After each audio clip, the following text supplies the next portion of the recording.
Chapter 20. Many days have passed. Were I more mathematically inclined, I'd tell you the precise number. I was attempting to keep track, but enthusiastic beer consumption seems to cause unexplained gaps in one's internal calendar. I suppose a sharp detective could count the cigarette butts on the attic floor and divide that figure by the average smoked per day to arrive at a close approximation. Unfortunately, fastidious Darla periodically gathers up the accumulated butts and tosses them over the back garden wall. If one calculated at what intervals she performs this housekeeping task, one could plug that statistic into the formula. But as I mentioned before, I am not mathematically inclined. A deep chill has settled over our relationship with the tot muggers. I attribute this in part to their boorishness and in part to the recent exhaustion of our communal beer supply. The silvery barrel, called a keg by Zebulon, is empty. Of course, we are keeping a discreet watch over it in hopes it will be replaced or refilled. So far, it has been sadly neglected by the inattentive householder. As Darla forbids liquor store raids and frowns on daytime excursions from the attic, we have been cooped up in a state of irritable sobriety. Several nasty pecks have been given and received, even among friends. Despite this enforced proximity, the lumpen Jasper and Yancey have failed to take advantage of numerous opportunities to woo marriage-minded females. Meanwhile, bossy Zeb continues to engage Darla in long, possibly intimate conversations. Lately, he has been inviting her out for evening garbage raids, just the two of them. I am sorry to report that she has not put the cad firmly in his place by repulsing his crude overtures. Instead, she gives every sign of enjoying his loathsome attentions. Several boxes of old clothing have been uncovered, no doubt outmoded finery discarded by past generations of mansion residents.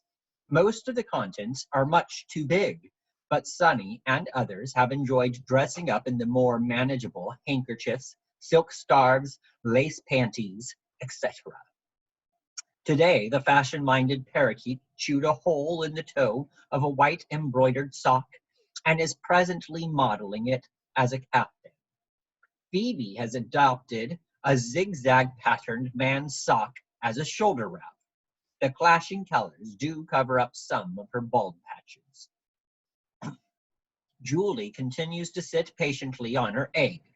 Can it be that such an extended gestation period is the rule laid down by nature? Phoebe has hinted that the egg is unfertile, sired by hysterical jealousy, not our late cage mate. A cruel suggestion that Julie is bravely ignoring. I hope it's not true. More bad news. When we returned to Buena Vista Park, we discovered the mannequin leg and wing were gone. Two depressions in the soft ground, aligned on an axis perpendicular to the trunk, indicated to me that a ladder-like device had been employed to gain access to the upper branches. It couldn't have been the police, because we would have read about it in the newspapers. Petey theorizes it was Mr. Trinello, but I believe the mannequin parts were discovered by Sam Spade. How unfortunate that the master detective arrived just a short time after we had departed. Another disturbing development, Mr. Trinello's white van is nowhere to be found. There is some good news. At least we've been spared tedious visitations by birds of prey. We are enjoying the spa. The pool is too scary and deep to venture into, but every evening after midnight, we gather in the shallows of the spa for a bracing hot bath. I love to soak in the steamy vapors while enjoying a nice smoke. Then we peck through the luxurious garbage, check hopefully on the beer barrel, on the beer barrel, and survey the neighborhood for suspicious mannequin renovators.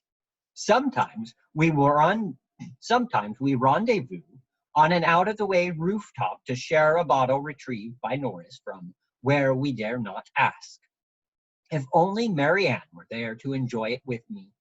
I long to taste a dry imported sherry on her sweet beak, and I wouldn't mind seeing the expression on Yancey's ugly face either, as I sweep her up in my manly wings. Isn't it exciting? Cooed Sonny. They're getting ready for a party. How do you know that? Asked Mr. Zerger. Well, Bud, honey, the signs are obvious. There are fresh flowers in all the public rooms. The children have been banished to the upper floors. Handsome waiters are setting out bottles of chilled champagne on linen-draped tables, and Mrs. M's gown and coiffure are even more stunningly elegant than usual. Mrs. M is Sonny's name for the mistress of the mansion in whose garden we are laying low. Sonny spends her days spying on this glamorous family from an abandoned birdhouse and a tree overhanging the back terrace. From her clandestine perch, the envious parakeet can indulge her obsessive fascination with the lifestyles of the materially over-endowed. The occupants of the house, she reports, include 9 children of assorted ages and sexes, several servants, a myopic elderly gardener, and Mrs. M. No husband, says Sonny, but several suitors have been catalogued, of whom Sonny prefers the tall, distinguished one who sneaks a drink from the bar whenever Mrs. M leaves the room. An older woman, first thought to be Mrs. M's mother, has been reclassified as the maid, since, among other things, the woman is brown and Mrs. M is white. The gardener is a shade in between. All the children are white except for the oldest girl, who sits nearly nude under a bright lamp and is almost as dark as the maid. The purpose of this activity eludes us, but Sonny suspects it may be a form of punishment, since mother and daughter are often seen exchanging heated words. Fortunately for us, the children have mostly avoided the garden since its recent invasion by fuzzy bugs. The tots have ceased their endless wanderings among the shrubbery, while plaintively bellowing, "Sparky!" at the tops of their little lungs. Apparently, Sparky was some sort of family pet who disappeared suddenly. Uh-oh. No. When the bugs first appeared, Mrs. M herself strolled down in clinging bias-cut lilac garments and yelled at the old stooped-over gardener, whose name is Miguel. He sprayed some noxious vapors from a red metal can, causing a large cloud of swooning fuzzy bugs to fall dead into the swimming pool. More yelling resulted from this toxic mishap. Meanwhile, the bugs grow ever more numerous. What sort of party do you suppose it is? Asked Darla. It's a fundraising party, reported Sonny.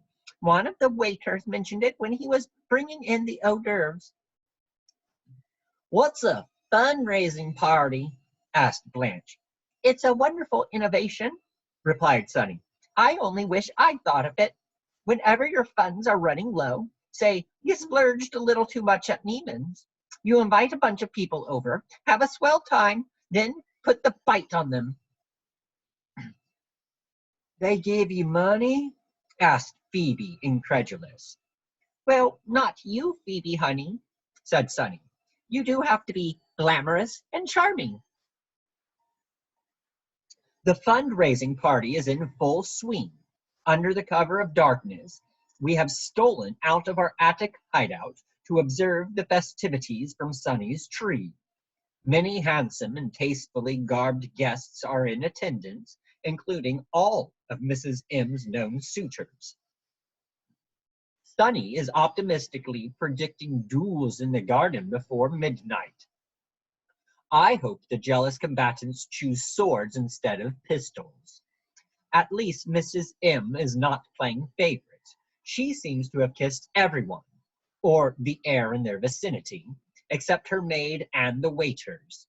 But I suppose one cannot maintain a haughty reserve when perilously overdrawn at Neiman's. I can see how this party strategy is conducive to the free offering of funds. What with the lively conversation, pleasant music, tantalizingly aromatic eats, and trays of sparkling drinks borne by white-jacketed waiters, even I might feel tempted to open my wallet if I had one. "Isn't this fun?" asked Zeb, intruding rudely upon Darla's cherished solitude. "It's enchanting, Zeb," she replied. "It's the first real party I've ever been to." "I can't think of anyone I'd rather share it with than you," the cat replied. "Why, Zeb, how sweet," said Darla, too polite to tell him to drop dead. "Jasper," hissed Petey, "why don't you go ask Blanche if she'd like to dance?" "Up yours," replied the twitching party pooper. Petey hopped over to a branch occupied by loathsome Yancey. "Psst," whispered the matchmaker. "That's Phoebe, alone in the moonlight." "She can stay that way, too," replied the speckled lout. "I wouldn't date that pigeon on a bet." Just then a tall glass-paned door opened, and Mrs. M strolled out onto the stone terrace in the company of a stylishly dressed figure familiar to every San Franciscan, even homeless abductees from Berkeley. "Wonderful party," said the mayor. "Thank you, Your Honor. Oh, dear, more of those dreadful bugs. My beautiful garden is being devoured." "We're working on it," he said, flicking a bug from her silken sleeve. "But you know the reaction when anyone proposes using pesticides, especially citywide. Screams of outrage from all the tree huggers, and then they expect me to swig a highball glass of it to prove it's safe. Hell, if it were safe, it wouldn't kill bugs." "I suppose so," she sighed. "And what of those awful killer pigeons? Have you identified the victim of their murderous assault?" "Well, just between you and me and the fubsy bugs, it wasn't quite murder." "What?" "No, I'm told the detectives found some artificial limbs up in a tree." "You mean prosthetic devices?" "Something like that, I gather." "Oh dear, how embarrassing," she said, gripping his arm. "We're keeping it under wraps. We figure the more outraged the citizenry, the more likely the birds will be discovered and their whereabouts reported." "I'm going to eat 'em," said Norris, shocked. "I've never eaten a mayor, but I believe it is now my civic duty to do so." I persuaded Norris to delay all acts of revenge until after the party. The male members of our community and Sunny gathered on the roof of the front portico as the guests were departing.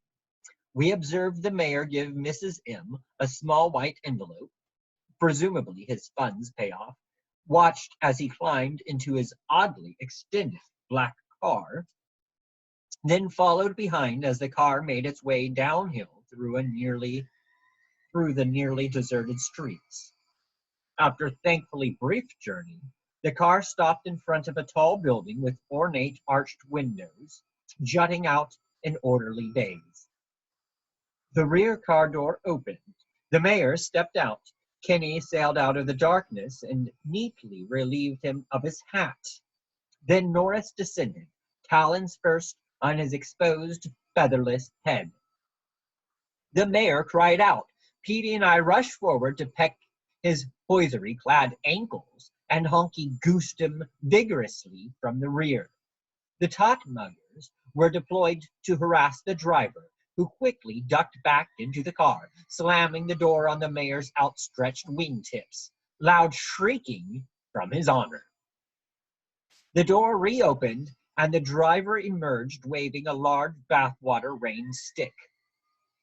Petey and I administered a departing bite. Norris extracted one more tuft of graying mayoral fringe. Honky delivered a final poke, and we hastily retreated to a nearby pole. The mayor groaned and clutched his injured wingtips as the driver spoke urgently into a small device connected by a coil wire to the car's control panel. "You are a disgrace to your office," scolded Mr. Gerger from the roof of a nearby car. "My cousin is a successful orthodontist in Hillsborough." "I hope that smarts tremendously," added Sonny. "Cool mauves and teals are the exciting new colors for the spring fashion season." The parakeets lit out for an upper bay window, and we did the same as a police car roared up the street and screeched to a halt. Two blue uniformed men leaped out to assist the mayor, as another man climbed out slowly from the back seat. Poised on the man's gloved left wing was a large bird. "What's that, Robin?" asked Kinney, still clutching the mayor's black fedora. "I believe it may be a bird of prey," I cautioned. You're right, said Petey. "It seems to be wearing some sort of priest vestments." The man unlaced and removed from the bird's head what appeared to be a black leather priest's hood. "My God, it's a falcon!" I exclaimed. "That's no priest," gasped Norris, peering down intently. "That's a nun."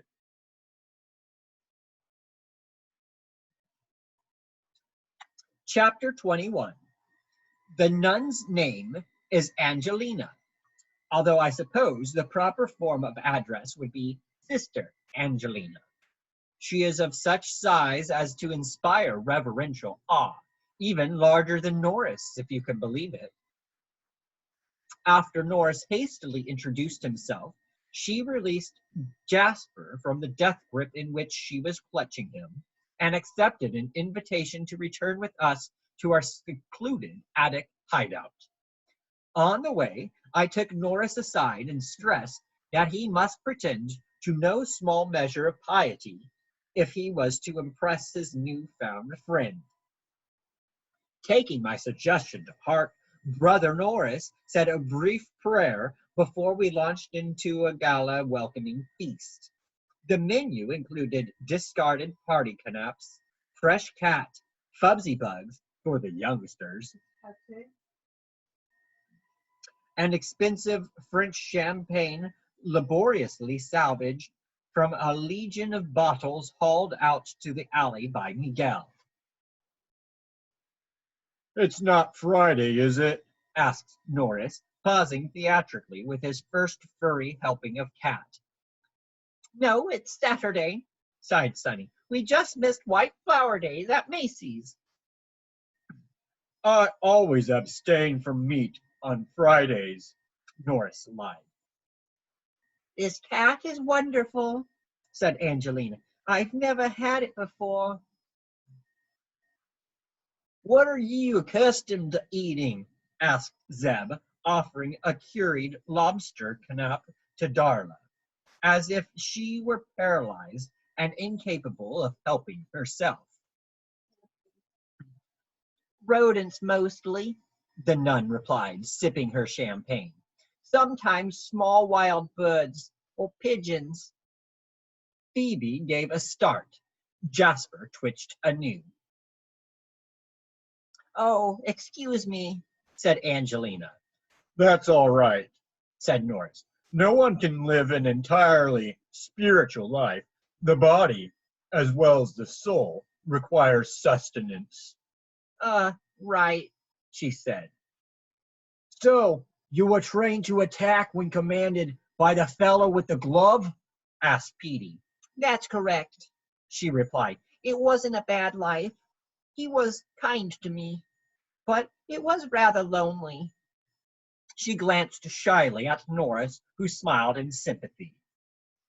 For a bird of your convictions, it must have been a grueling test of your faith, he said.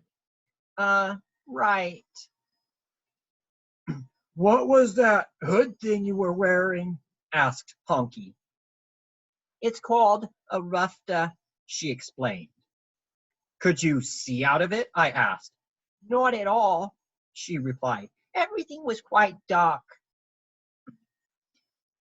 No doubt conducive to quiet contemplation, noted Norris.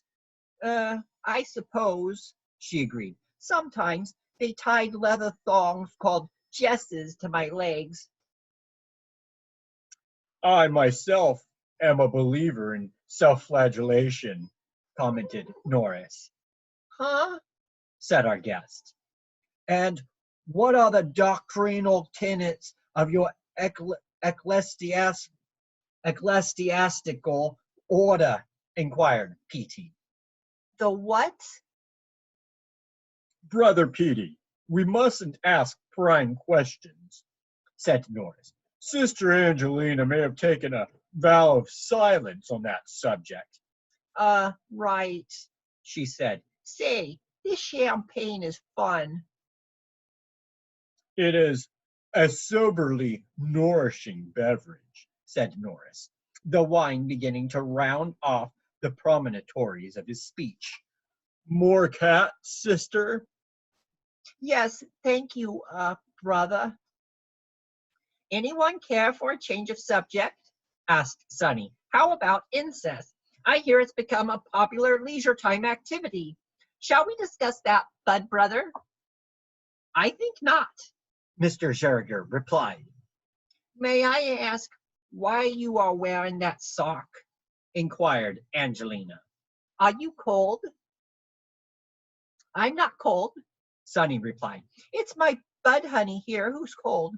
I'm trying to warm him up by dressing seductively. Have some more champagne, Bud dear. I don't mind if I do, he slurred. I hope that attack on the mayor was not ill-advised, said Darla. I counseled against it, lied Zeb. The bastard got what was coming to him, said Norris. That is to say, his chastisement was divinely ordained. I'm glad it happened, said Angelina. It enabled me to meet all you nice folks. The large birds exchanged shy smiles. I'm still bored, complained Sonny. How about celibacy as an overrated lifestyle? I hear that topic is a surefire icebreaker at these monastic mixers. The morning found us groggy but undebauched. Sister Angelina, who had passed the night on the woman's shelf, was impressed that Honky could read the newspaper. What is that large black headline? She asked. Just the usual sensationalist twaddle, he replied. It says, Killer pigeons assault mayor. The article reports the mayor suffered a severe injury to his $2,300 Brioni suit. And they say a valuable falcon was kidnapped. How gratifying to know one is valued, said the nun. We are all precious in God's eyes, noted Norris. Some of us are a bit too precious, added Sunny, now accessorizing her natural peach coloring with a red lace garter worn looped around her neck. The look was vaguely tropical. Skip the boring news, Honky. Let's see if Mrs. M's party made the society page. It did, in spades. There were 3 large photographs and a write-up peppered with prominent names. They're calling it a social triumph, exclaimed Sonny. No, they're not, said Hunky. It says right here the party broke up early when a swarm of invading fubsy bugs attacked the buffet. Hardly a calamity, said Darla. They were easy enough to pick off. And you did it with such delicacy, remarked Zeb. Believe it or not, she returned his unctuous smile. We heard a soft crack and a muffled peep. Startled, Julie rose gingerly from her nest, revealing a pink, downy mass flopping clumsily amid the remains of the broken egg. It peeped again. Oh, it's cute, squealed Blanche. I exchanged alarmed glances with Petey and Hunky. What the hell was a pigeon baby doing in Julie's nest? We're in the grip of a moral dilemma. Obviously, at some point, perhaps in the confusion of the flight from the sign or from the park, Phoebe was able to substitute one of her own eggs for Julie's. Clearly, the perpetrator of this reprehensible act should be made to account for her treachery. Yet, do we have the right to destroy a mother's delight in her new infant, even if said baby is the offspring of another? What is the greater good? It's giving me a headache, whispered Honky, glancing over toward Julie's nest from a remote corner of the attic where we had gathered for a private powwow. I can't make moral decisions without a cigarette and a drink. I know how you feel, said Petey. I say we keep our beaks out of it. As the nipper grows up, Julie will see for herself. It's a pigeon. But what about Phoebe? I asked. She has her conscience to live with, replied Petey. She knows she committed a disgraceful act. By the way, in light of these circumstances, I must regretfully decline to marry her. Now, that's what I call taking a strong ethical stand, I said. Perhaps you can find some bogus moral reason for rejecting Blanche as well. That's not a bad idea, said Petey. Maybe she was in on the conspiracy. I've decided on a name for him, announced the proud new mother from her nest. Phoebe abruptly withdrew to her trailer and slammed the door. What name have you chosen, dear? Asked Darla, mashing fubsy bugs for the hungry infant. I've decided to call him Honky Jr. All heads swiveled toward my pale, peg-legged pal. Honky Jr., huh? Sneered the oafish Yancey. That don't seem quite right. For one thing, the little bugger's got too many feet. Phoebe opened the trailer door and stepped out onto her porch. I got an announcement to make, she said. I'm getting married tomorrow morning to Petey. Everyone's invited except for those who wish me ill. Well, that leaves me out, mumbled Petey, looking stunned. I also have an announcement, declared Blanche. I am getting married tomorrow morning to Petey. He's not much, but I'm willing to make do. Everyone is invited except for those whose presumption knows no bounds. The two brides-elect glared at each other. The prospective husband bigamist stared at them in open-beaked astonishment. I have an announcement, too, said Sonny. I'm tying the love knots tomorrow morning with Bud Honey. Everyone is invited to bring a tastefully pretentious gift. I'm sorry, that is impossible, said Mr. Scherger. I can't marry you. Now it was Sonny's turn to appear stunned. But why Bud Honey? I'm attractive, I'm affectionate. I'm as sane as a modern psychology. I'm as sane as modern psychology can make me. It's not you, he replied. Then what, Bud, honey? And besides, what about last night? Sonny, nothing happened last night, he said. I'm almost sure of it. My objections are not to you entirely. I've had an unforeseen identity crisis. I've looked into my soul and concluded. The small bird hesitated, obviously distressed. Concluded what, dearest one? Sonny demanded. Well, I've concluded that. Again, the parakeet hesitated. Everyone gazed at him with rapt attention. Spill it, boomed Norris. I've concluded I'm a female. Stunned silence. Even Honky Jr. stopped peeping. Don't be ridiculous, said Sonny at last. That's impossible, Bud, honey. You have the worst fashion instincts of any bird I've ever met, not excluding certain unnamed trailer occupants. I think she means us, Mom, said baby Ina, adjusting the pink shoelace she had twirled turban-style about her head. Nevertheless, I believe I am a female, replied Miss Geriger. It's been on my mind for some time now. I've decided to change my name to Verna.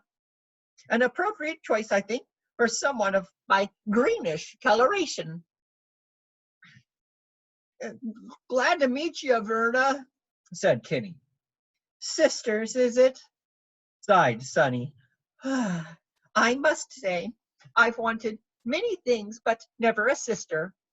Oh, Verna Bud, I knew all that gloomy soul-searching was a mistake.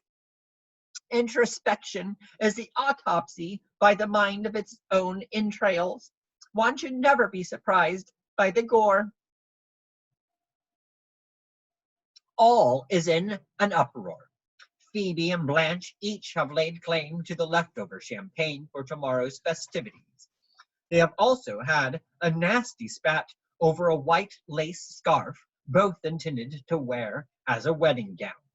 Norris and Angelina are praying for a peaceful resolution of this matrimonial crisis. Sunny has retired to her treehouse to nurse her disappointments and spy on Mrs. D, Mrs. M.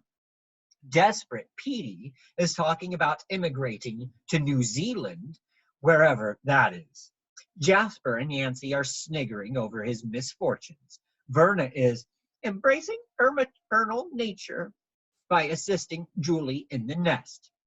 I'm trying not to throw up from disgust as Darla receives a prolonged back rub from Zeb. Give me a break. As dusk descended, the competing wedding preparations were well underway. Both sides are now intriguing to have Brother Norris perform the ceremony.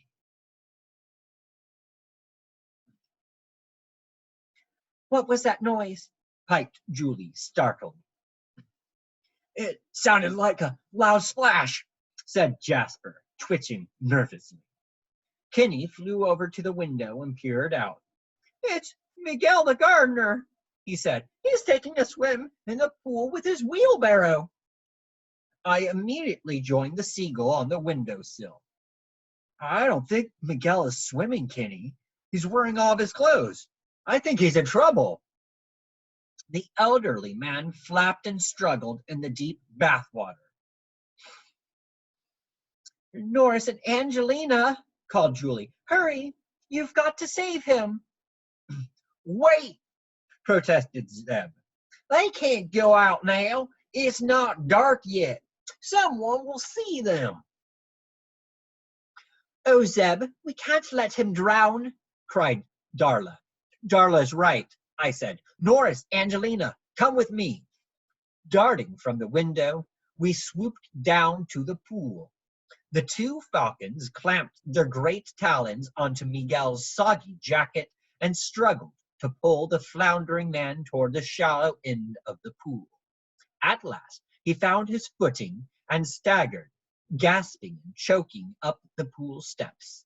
The falcons released their grip and flew swiftly back to the carriage house. "Good work," I said to the rescuers. "I don't think anyone saw us." "Surely someone saw you," said Zeb. "The man you rescued may not see well, but he isn't blind." We heard a commotion from the garden. A maid had hurried down from the house and was assisting the dripping, half-drowned man who had begun to shout out words I couldn't understand. "What's he saying?" asked Darla, alarmed. "It almost sounds like my name," said the nun. "Yeah, it's Spanish," said Petey. "He's saying, 'Angels, angels.'"